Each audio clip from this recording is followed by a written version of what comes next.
इंसान के खौल व फाल में बढ़ता हुआ तजाद।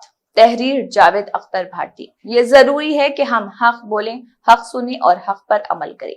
यह खुसूसियत सब में होनी चाहिए, चाहे दीन की तबलीग हो, चाहे सियासी व समाजी तहरीक हो, चाहे इनफरादी हो, इज्तिमाई गफ्त व शुनीद हो और चाहे मुख्तलिफ तकारीब हो। हर हाल में सच्चाई पर कायम रहना लाजमी है और इसी से अवामी एतमाद व मकबूलियत हासिल हो सकती है।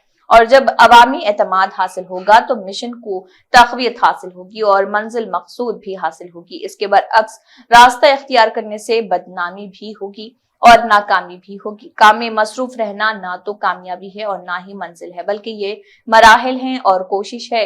हाँ, हदफ को पूरा कर लेना कामयाबी है, इसलिए कि हदफ एक मकसद होता है, एक मंजिल होती है। आज सियासतदानों को लोग वोट तो देते हैं मगर उनका अदब व एहतराम नहीं करते, क्योंकि आज के सियासतदान झूठ का परिंदा अपने कांधे पर लिए रहते हैं। लोकल मसाइल पर, आपसी पंचायत पर अब लोग यकीन नहीं करते, क्योंकि आज के दौर में पंचायत में भी मुंह देख कर बात होने लगी है। आज के दौर में अवामी मसाइल पर मबनी तहरीकों से भी लोग घबराते हैं, क्योंकि वहां भी सच्चाई का फकदान नजर आता है। मसाइल हल कराने से कहीं ज्यादा अपना कद ऊंचा करने का शौक भी होता है और ख्वाहिश भी होती है, भले ही पूरे समाज का कद नीचा हो जाए।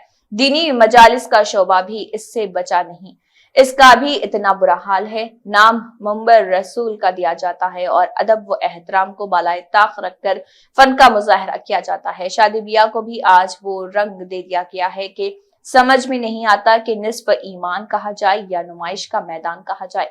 आइए सालाना तकारीब का भी जायजा लिया जाए। हर साल दुनिया भर में यौम मजदूर मनाया जाता है, लाखों रुपए खर्च होते हैं, मगर हकीकत ये है कि इस दिन भी मजदूर मुल्क व बैरून मुल्क में पत्थर की तोड़ाई करते हैं और सकाले पर लटके रहते हैं, लोग के थप्पड़े खाते हैं और धूप की तमाज़त झेलते हुए खून पसीना बहाते रहते हैं। और जो लोग यौम मजदूर मनाते हैं वो आलिशान बंगले में रहते हैं और महंगी महंगी कारों से चलते हैं। इसे झूठ कहा जाए या मजदूरों की गुर्बत का मजाक उड़ाना कहा जाए, हर साल यौम ख्वातीन भी मनाया जाता है और इस दिन भी ख्वातीन ईंट भट्टों पर काम करती हुई नजर आती हैं, फुटपाथ और झग्गी झोपड़ियों में जिंदगी गुजारती हुई नजर आती हैं। यानी ना मजदूरों को गले लगाया जाता है और ना ही ख्वातीन के हालात को सुधारने के लिए कुछ किया जाता है। ये आदत, ये बीमारी तकरीर व तहरीर में भी नजर आती है। खौल व फाल का तजाद तो अब इंसानों के रोजमर्रा की जिंदगी का हिस्सा बनता जा रहा, इसीलिए तो ख्वातीन आज भी जहेज की भेंट चढ़ जाती हैं। 10 रुपए के साबुन और 1 रुपए की माचिस डब्बी पर ख्वातीन के छोटे कपड़ों वाली तस्वीरें छापी जाती हैं। यौम ख्वातीन मनाने का मतलब तो ये होना चाहिए कि ख्वातीन को इज्जत वक़ार के साथ जिंदगी गुजारने के लिए कारआमद हिकमत अमली तैयार किया जाए, मगर ऐसा तो कोई कदम नहीं उठाया जाता। कहा जाता है कि बेटी जहमत नहीं रहमत है, मगर अमली तौर पर जहमत ही होने का इजहार किया जाता है।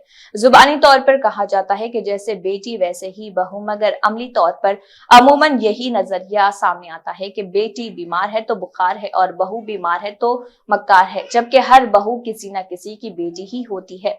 बल्कि अब तो झूठ और मकरो व फ्रेब को चालाकी से ताबीर किया जाने लगा। ना जुबान का विकार पूरी तरह बाकी रहा, ना कलम का विकार पूरी तरह बाकी रहा, जबकि जुबान व कलम दोनों के विकार और मियार को बचाना जरूरी है, यानी जुबान कटने ना पाए और कलम बिकने ना पाए। आइए आज के दौर में मीडिया के हालात पर भी नजर डाला जाए। ज़राए इब्लाग जिसे हम मीडिया कहते हैं, तो मीडिया को मुल्क में एक बुनियादी और मरकजी हैसियत हासिल है। बिलाशुबा मीडिया, बिलखसूस इलेक्ट्रॉनिक मीडिया, मुआशरे की रगजां है। अवाम तक ईमानदारी, दयानतदारी और सच्चाई पर मबनी जानकारी फराहम करना इसका असल मकसद है और अवामी मसइल से हुकूमत को आगाह करना और पूरी तरह गैर जानिबदार होना मीडिया के लिए जरूरी है। यानी अवाम के जज्बात की तर्जुमानी करने और अवामी मसाइल को उभारने की जिम्मेदारी भी मीडिया के फराइज में शामिल है। लेकिन आज मीडिया भी अपने वक़ार को बचाने में नाकाम है। शहरियत तरमीमी एक्ट के खिलाफ एहतजाज को लेकर जिस तरह का किरदार मीडिया चैनल अदा कर रहा था वो बहुत ही अफसोसनाक था। शहरियत तरमीमी कानून के सिलसिले में होने वाले एहतजाज को एक रंग देने की कोशिश की जा रही थी। मुजाहिरीन को मुजरिम करार दिया जा रहा था और पुलिस की बर्बरियत को जायज करार दिया जा रहा था। गर्ज ये कि आज भी मीडिया का किरदार ऐसा है कि इसके ऊपर अवाम का एतमाद नहीं रहा, इसके ऊपर सवाल उठने लगे हैं। اس لیے کہ چاہے جیسا بھی وقت آیا ہو لیکن میڈیا نے کبھی اپنے منہج اور کردار سے سمجھوتا نہیں کیا تھا اور اسی بنیاد پر میڈیا کو چوتھا ستون کہا گیا اور مانا گیا۔ لیکن آج کی میڈیا خود اپنے کردار کو مشکوک کرتی جا رہی، بڑے بڑے پونجی پتیوں اور حکومت کے ہاتھوں کھلونا بنتی جا رہی، جبکہ اسے غور کرنا چاہیے کہ جمہوری نظام کی عمارت میں ذرائع ابلاغ یا صحافت کا بہت اونچا مقام ہوتا ہے، جس کا کام حکومت وقت کو بہتر مشورہ دینا اور معروضی محاسبہ کر کے عوامی جذبات و عوامی مفادات کا تحفظ کرنا ہوتا ہے۔